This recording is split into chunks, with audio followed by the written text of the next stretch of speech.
Reciban un cariñoso saludo de la iglesia Fe y Luz, ahí en Ometepe Guerrero, donde ahorita es uno de los estados. Los niños pueden pasar a su clase.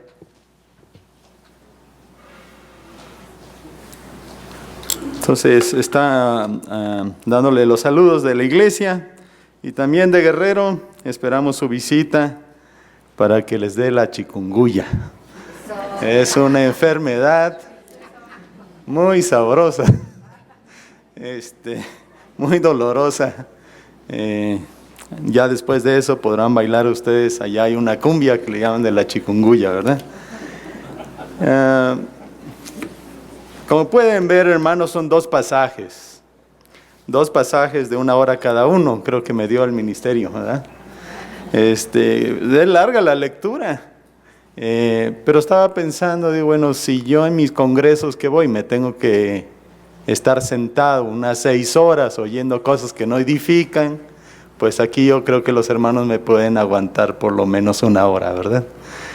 Voy a tratarlo de hacer lo más breve que pueda, hermanos, porque hay mucha información, ¿verdad?, en estas narraciones. Después de 430 años de esclavitud, Dios tuvo compasión de su pueblo. Había visto su aflicción, oído su clamor y conoció sus angustias. Los israelitas pudieron ver las maravillas que Dios hizo a través de Moisés. Dios se manifestó a su pueblo y a los egipcios a través de 9 plagas. Pero el corazón endurecido de Faraón no dejaba ir a su pueblo. Dios le dio a Faraón muchas oportunidades para ver el poder de Dios y reconocer que Él era el Dios de los hebreos. Él era el único Dios. Pero Faraón fue necio, terco, obstinado y soberbio, y su corazón se endureció permanentemente, impidiéndole escuchar la voz de Dios. Ojalá que eso no seamos nosotros. Padre, te damos gracias en este día por el privilegio que nos das de escudriñar tu palabra. Te pido, Señor, que la palabra hoy sembrada en los corazones pueda dar fruto por tu poder. En el nombre de Cristo, amén.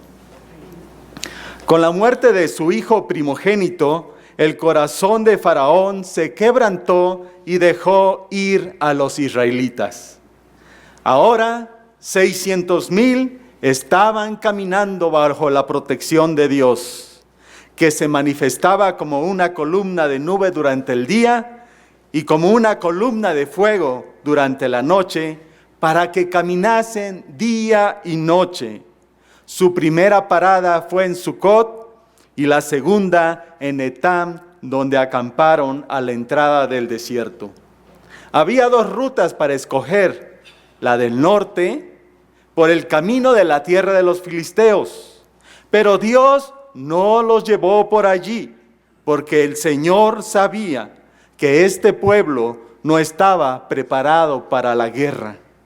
El pueblo de Israel fue guiado a escoger el camino del sur, el camino del desierto, el camino del Mar Rojo.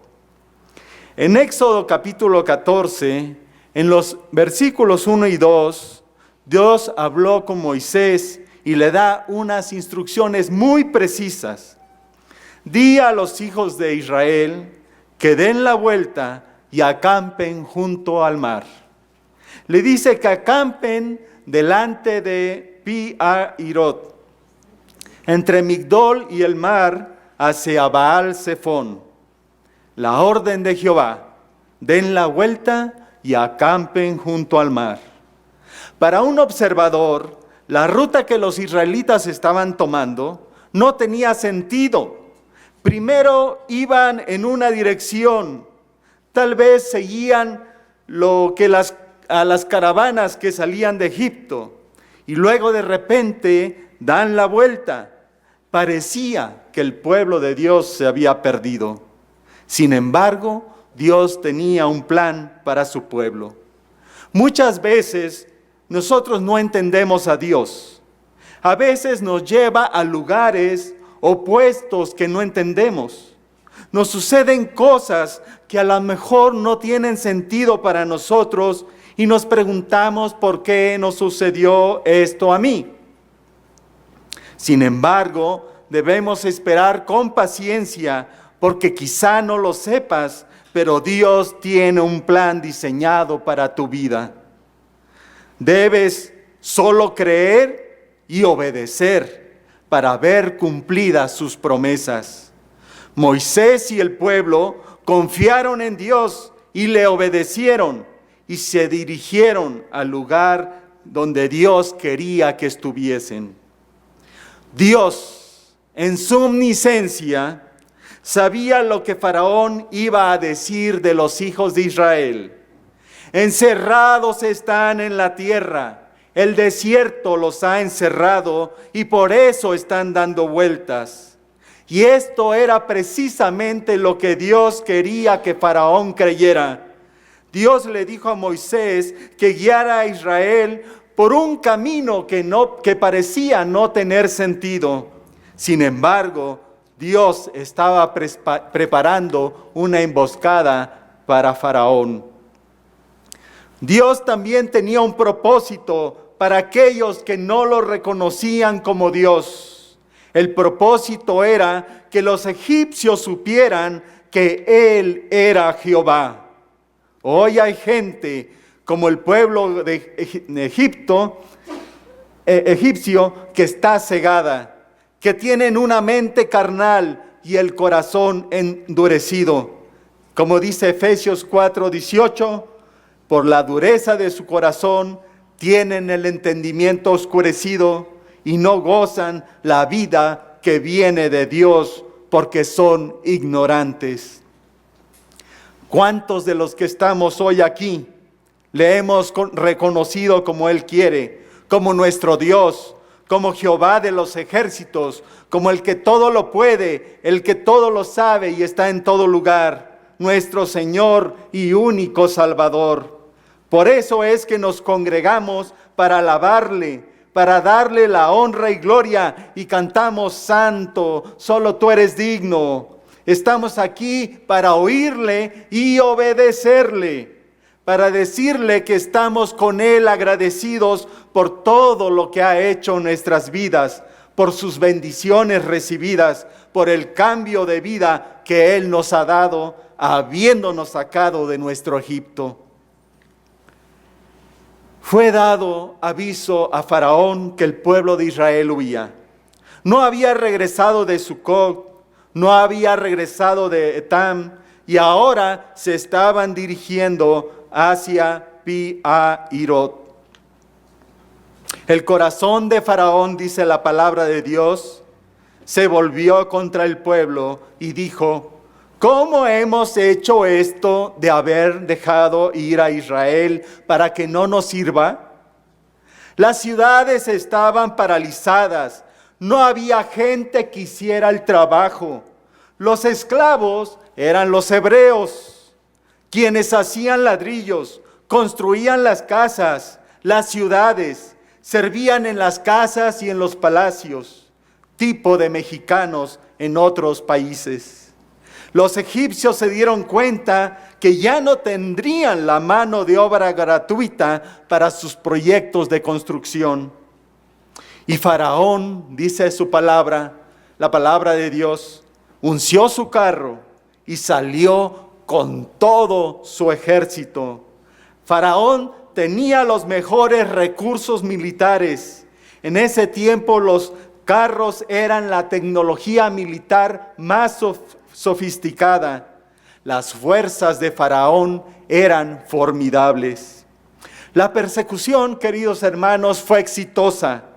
Los alcanzaron a los israelitas acampados junto al mar, en el lugar que Dios les había dicho. Al llegar, seguramente Faraón se frotó las manos y pensó: esto es pan comido.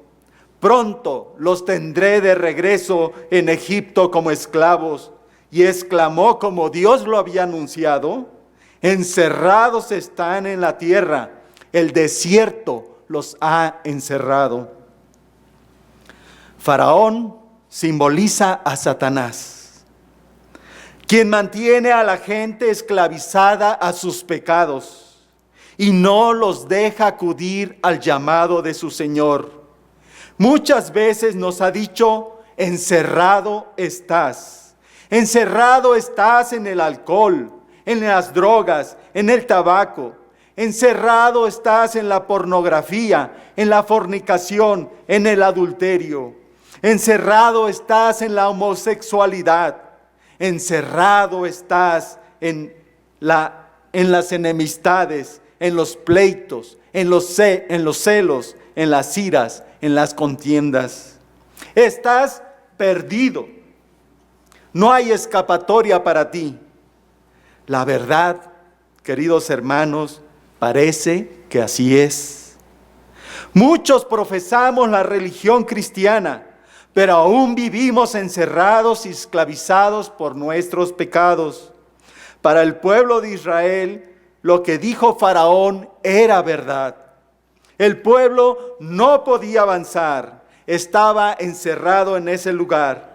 Por un lado estaba el territorio con los filisteos, por el otro el Mar Rojo, por el otro estaba el desierto y atrás de ellos estaba el ejército egipcio. Estaban atrapados. Su alegría al salir de Egipto fue efímera. Ahora se transformaba en desesperación. Pero un momento. Recordemos quién había llevado a Israel a ese lugar. La Biblia deja en claro que esta prueba fue arreglada por Dios. Él mismo condujo a los israelitas a Pi-Hahirot, un lugar de angustia, de sufrimiento, de aflicción. ¿Para qué? Los introdujo en esta prueba con un propósito específico, para que aprendieran a confiar en su palabra.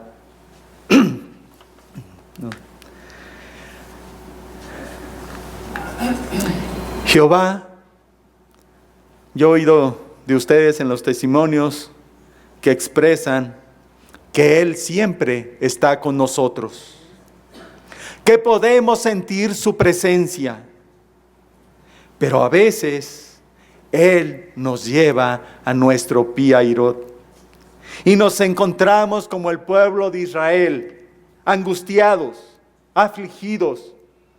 Él permite que nos encontremos en situaciones difíciles, problemas económicos, problemas de salud, problemas en nuestros matrimonios, problemas con los hijos, problemas en nuestros trabajos, problemas en nuestra iglesia.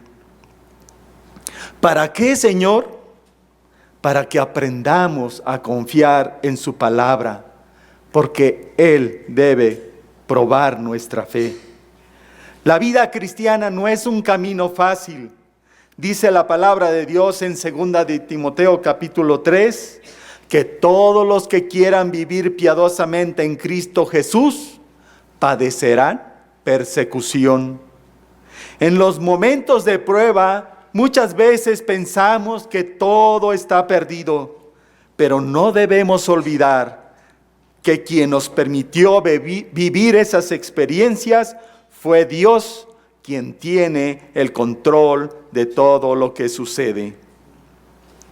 Ciertamente es así como crece la fe, de prueba en prueba, hasta que podamos testificar como miembros de esta iglesia del pacto que nuestro Dios es fiel.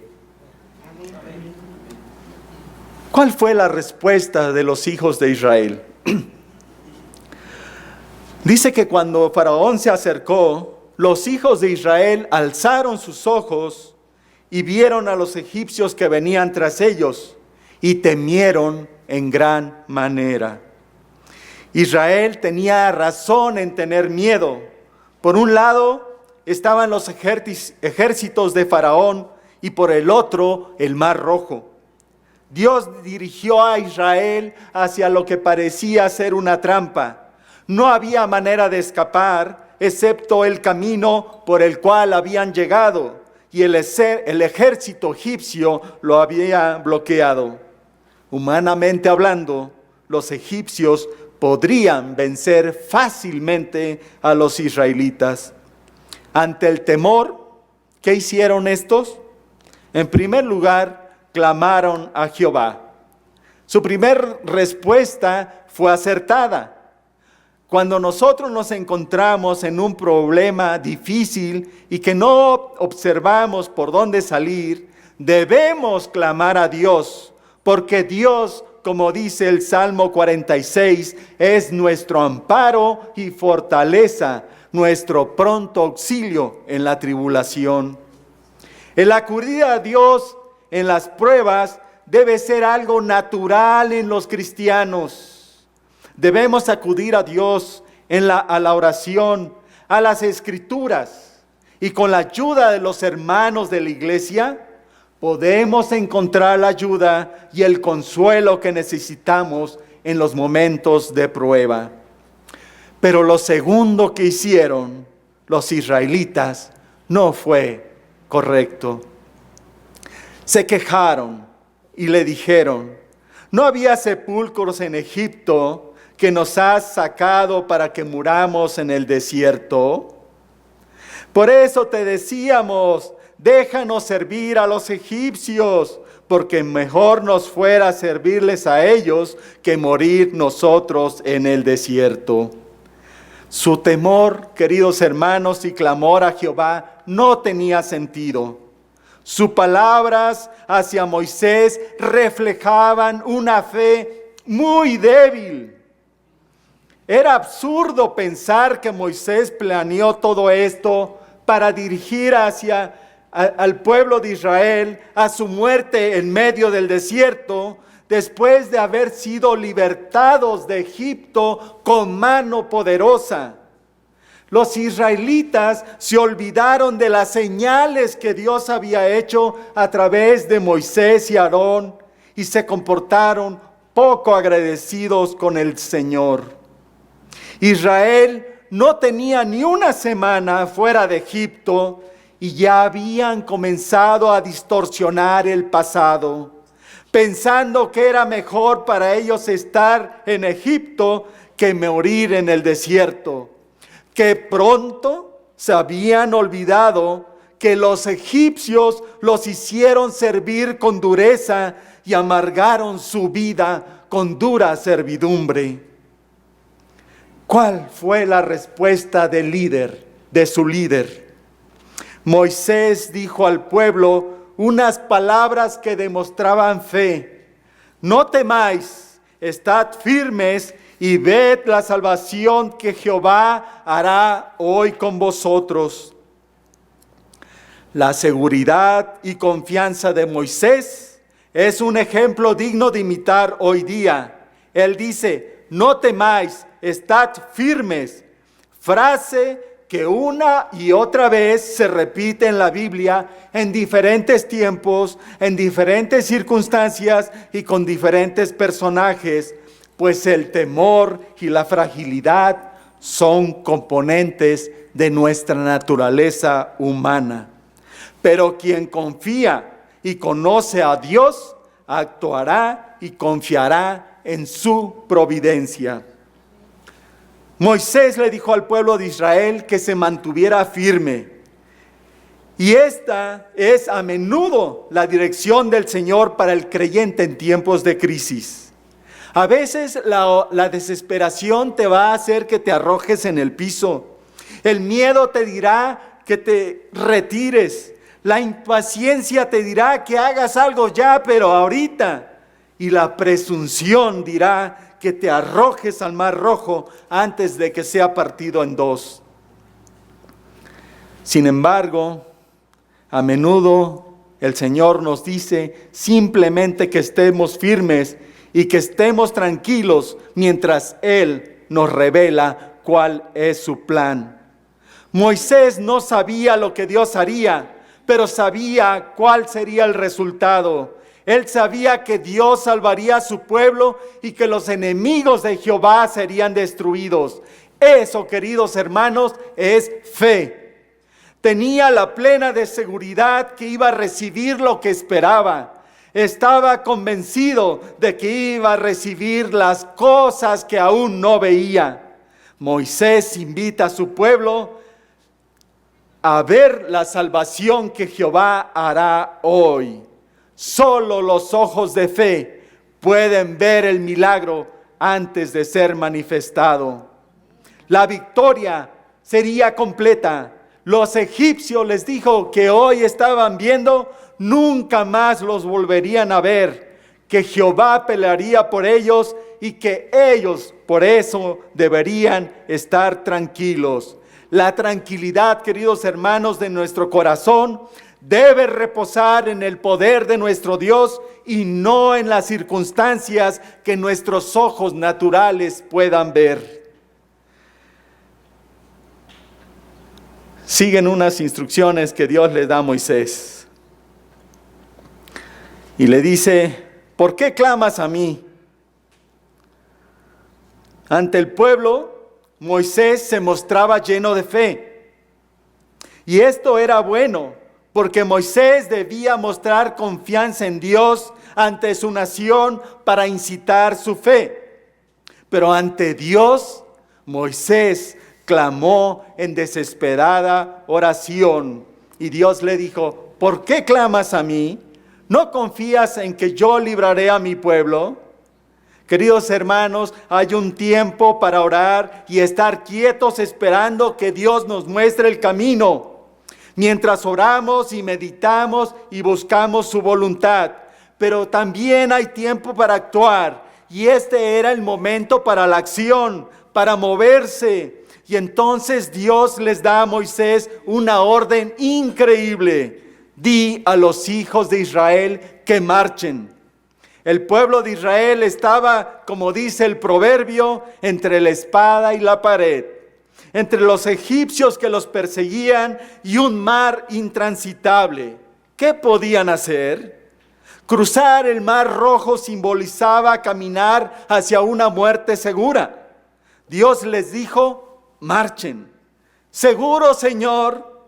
Mira, que yo no sé nadar ni nuestros hijos. Algunas veces caminar por fe parece como si estuvieras siendo llevado hacia tu destrucción. Sin embargo, quiero decirte en este día que cruzar el Mar Rojo es una herramienta poderosa que el Señor utiliza para eliminar a tus enemigos y aumentar tu fe. Cuando cruzas el Mar Rojo, no dependes del dinero, de amigos o de la familia.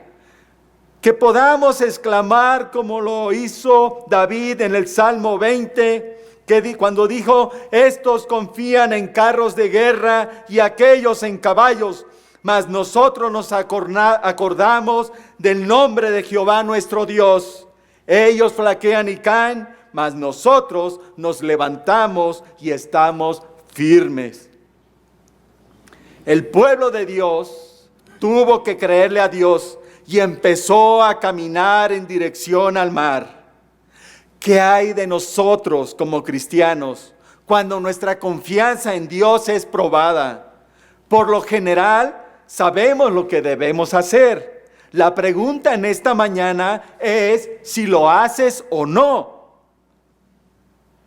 Cuando tu fe es probada, debes hacer lo que se le pidió a Israel: depender de Dios y luego marchar. Hay un mar frente a ti. Dios puede abrir ese mar. Hay una pared delante de usted. Dios puede derribar esa pared. ¿Ha usted encontrado una puerta cerrada? Dios puede abrir esa puerta. Camine a través del mar, derribe la pared o entre por la puerta. La solución a la prueba de su fe es simplemente que mantenga la fe, haciendo lo que el Señor desea que haga. Una vez que Dios ve que hay fe y obediencia, le revela a Moisés su plan.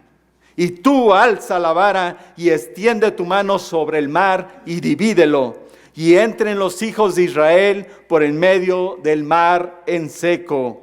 Y yo voy a seguir endureciendo el corazón de los egipcios para que lo sigan. Dios aún no había terminado de contestar la pregunta de Faraón que le hizo en el capítulo 5, versículo 2, cuando Faraón preguntó: ¿quién es Jehová para que yo oiga su voz y deje ir a Israel? Yo no conozco a Jehová, ni dejaré ir a Israel. Dios usó el milagro de dividir el mar Rojo para hacer saber tanto a los egipcios como a los israelitas que Él era Jehová. Dios sería reconocido, Dios sería alabado y su nombre sería glorificado por este evento por la eternidad. Cuando Dios te libra de una crisis, es tanto un testimonio para los que no creen y no conocen a Dios, como lo es para nosotros. En los versículos 19 y 20, Dios neutraliza al ejército egipcio con una espesa neblina. La presencia de Dios nunca se apartó de su pueblo. Comisionó al ángel y a la nube para formar una barrera entre Israel y su pueblo, de tal manera que toda esa noche nunca los alcanzaron. En los versículos del 21 al 22, Moisés extendió su mano sobre el mar e hizo Jehová que el mar se retirase por un recio viento oriental toda aquella noche, y volvió el mar en seco y las aguas quedaron divididas. Moisés siguió las instrucciones del Señor y extendió su mano. Cuán difícil es a veces creerle al Señor y confiar en lo que Él dice. Moisés le creyó a Dios y vio un acontecimiento que no se podía creer. El mar se empezó a abrir ante sus ojos. Los escépticos piensan que esto solo es una leyenda antigua, la cual nunca ocurrió. Sin embargo, investigaciones modernas han demostrado que este milagro es factible. La Biblia nos confirma que esto no es mitología hebrea. Esto realmente sucedió, como lo testifican los profetas y gente que pertenecía a otros pueblos y supo de este acontecimiento, como Rahab, la ramera de Jericó, testificó ante los espías: hemos oído que Jehová hizo secar las aguas del mar Rojo delante de vosotros cuando salisteis de Egipto. Al describir este milagro, no hay una manera natural, humana, de explicar lo que sucedió. En realidad, cuando uno lee esta narración, se da cuenta de que resulta imposible explicárselo desde un punto de vista natural. Dios ha dicho que fue un milagro y hay que recibirlo como tal o rechazarlo. En la vigilia de la mañana, aproximadamente entre las 3 y las 6 de la mañana, Dios permitió al ejército egipcio que continuara con su persecución a través del mar dividido. Estando ellos a la mitad del mar, pensando que sus carros de guerra podrían alcanzar y atrapar a los israelitas que se movían lentamente. Sin embargo, Dios, dice su palabra, que obró milagrosamente y trastornó el campamento de los egipcios hasta que Israel hubo cruzado el mar Rojo. No se describe cómo los trastornó, pero dice que las ruedas de sus carros se les salían. Al final, no importa cómo, pero ellos se dieron cuenta que estaban peleando contra Jehová, el Dios de los israelitas, y entraron en pánico. Unos estaban tratando de sacar sus carros atorados, otros controlando a los caballos, otros insistían en seguir la persecución y otros intentaban regresar y huir. En el clima de su pánico vino el desastre. Jehová derribó a los egipcios en medio del mar y como dijo su palabra, no quedó de ellos ni uno. La liberación en el Mar Rojo fue completa. Finalmente, el miedo y la amenaza de Egipto fueron quitados de Israel. Sabemos en realidad que no era el poder de la mano de Moisés la que retuvo el mar o permitió que se volviera violentamente sobre el ejército egipcio. Era el poder de Dios obrando. Dios pudo haber llevado a cabo este milagro sin la cooperación de Moisés, pero Dios con esta obra le mostró a toda la nación que Moisés era el líder escogido. A pesar de todo, Dios utiliza a personas para que participen en sus obras milagrosas y solo está esperando a hombres y mujeres de fe.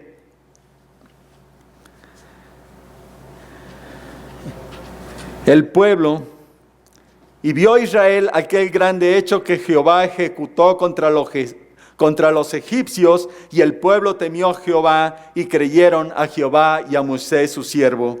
Este, queridos hermanos, es el resultado que Jehová buscaba. La liberación llevada a cabo por la poderosa mano de Dios produjo miedo y fe en el pueblo de Israel. Tenemos que vivir en temor, respeto y obediencia ante un Dios que puede hacer maravillas y destruir por completo a nuestros enemigos.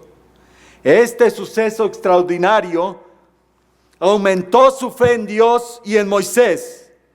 En este pasaje contrasta la verdadera fe de Moisés en el Señor y la débil fe del pueblo de Israel en Dios. El primero creyó en Dios y vio los milagros que Él hizo. El segundo vio los milagros que Dios realizó y luego creyó.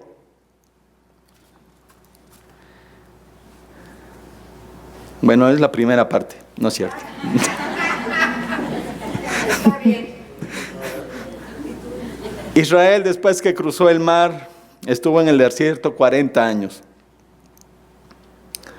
Y por más que buscaron un terreno productivo, no lo encontraron. Pero del otro lado del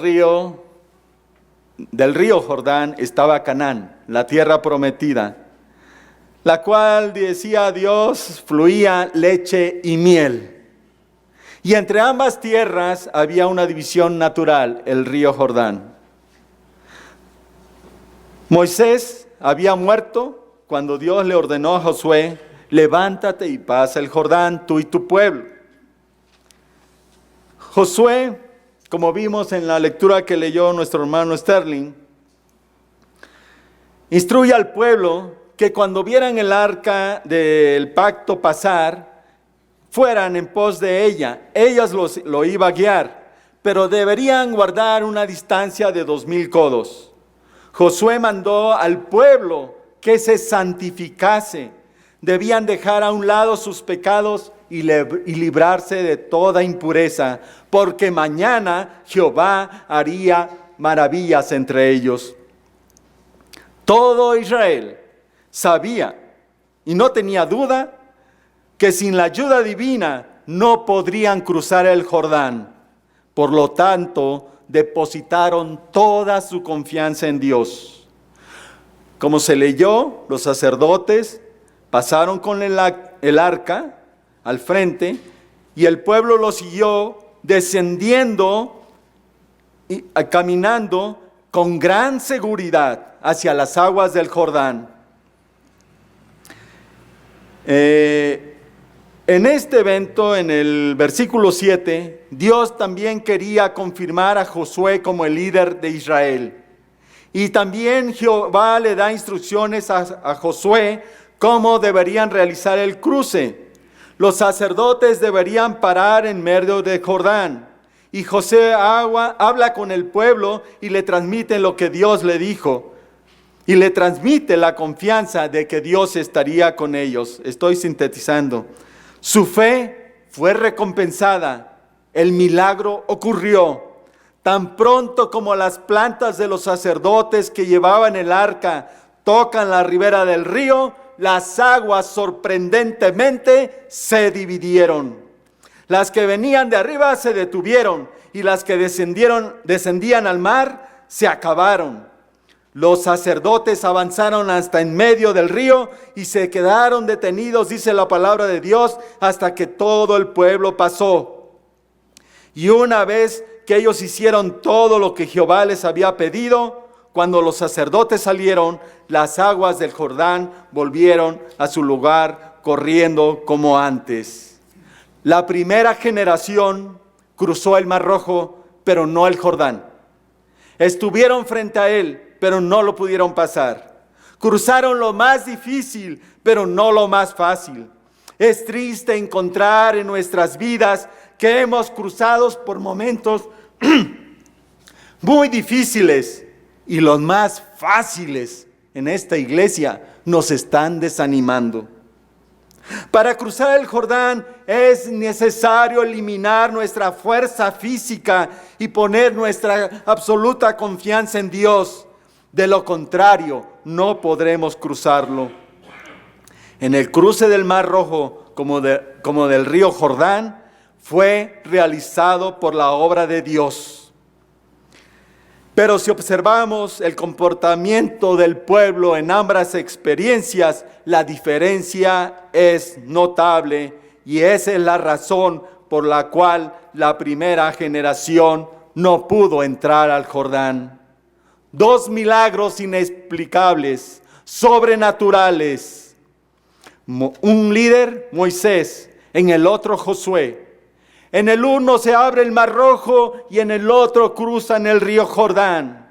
Ambos acamparon, unos junto al mar y otros junto al río. La presencia de Dios estuvo manifiesta con ambos. En uno se manifestó como una nube y un ángel, y en el otro la presencia de Dios estuvo presente en el arca.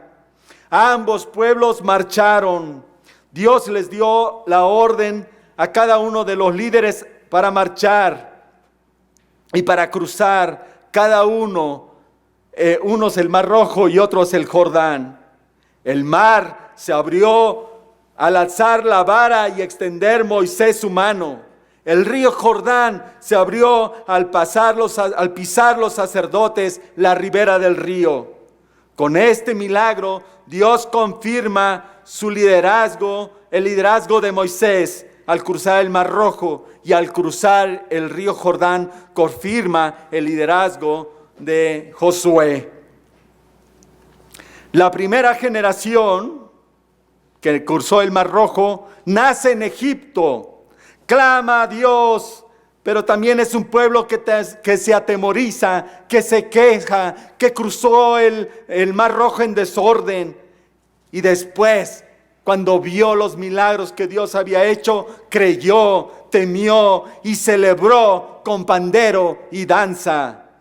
Al entrar al desierto, se le olvida de los hechos de Dios y murmura. Mucha emoción, pero poca convicción. ¿No seremos así nosotros? La segunda generación nació en el desierto, pero esta, a diferencia de la otra, cruza el Jordán sin murmurar. No hay desánimo, cruzan en orden, poca emoción, pero mucha convicción. Los primeros no estaban preparados para pelear, los segundos estaban preparados para pelear y reclamar la tierra prometida. La primera generación depositó su fe débil en Dios y vio el milagro. La segunda generación depositó su fe fuerte en Dios y se hizo el milagro. Unos habían salido de Egipto para alcanzar la libertad a la vida de bendición, pero se vio truncada por sus constantes murmuraciones. Los otros habían pasado de la vida del desierto a una de bendición en la tierra prometida. ¿Con qué generación, queridos hermanos, te quieres comparar? Para acabar, Tenemos que dejar atrás ciertas actitudes y formas de pensar que están muy arraigadas al mundo y tomar la mente de Cristo. Cruzar el Jordán o el Mar Rojo significa dejar atrás lo que somos para llegar a ser lo que Dios quiere que seamos. Dejar atrás donde estemos para llegar donde Dios quiere que estemos. No podemos seguir siendo los mismos si no hemos conquistado. Si es que queremos conquistar nuestra tierra prometida, tenemos que cambiar. Nuestros pensamientos tienen que morir y los pensamientos de Dios tienen que reinar. Romanos 12:2 dice que no nos debemos conformar a este siglo, sino debemos transformarnos por medio de la renovación de nuestro entendimiento para comprobar cuál es la buena voluntad de Dios, que es agradable y perfecta. Para que Israel cruzara el Mar Rojo o el Jordán, fue necesario que dejara de pensar como en el pasado y pensar como Dios. Fue necesario que depositaran su fe en la voluntad de Dios y no en sus pensamientos. Dios no se iba a unir a ellos, a su visión, sino ellos se tenían que unir a la visión de Dios. Ellos tuvieron que morir por completo a sus opiniones, sus actitudes, sus costumbres, sus tradiciones, sus perspectivas, su conformismo, para llegar a exaltar a Dios y su palabra por completo en sus vidas. Dios tiene la respuesta para cada uno de nosotros y para la vida conjunta de esta iglesia. Tenemos que escuchar sus instrucciones, no hay más, y seguir adelante. Aun cuando el camino frente a nosotros parezca imposible, tenemos que conquistar la tierra prometida y traer otros frutos para que se sienten en estas sillas. El Dios que pudo abrir el Mar Rojo y el río Jordán puede abrirnos una puerta de manera que seamos una iglesia bendecida y seamos también una bendición para otros. Que el Señor bendiga su palabra.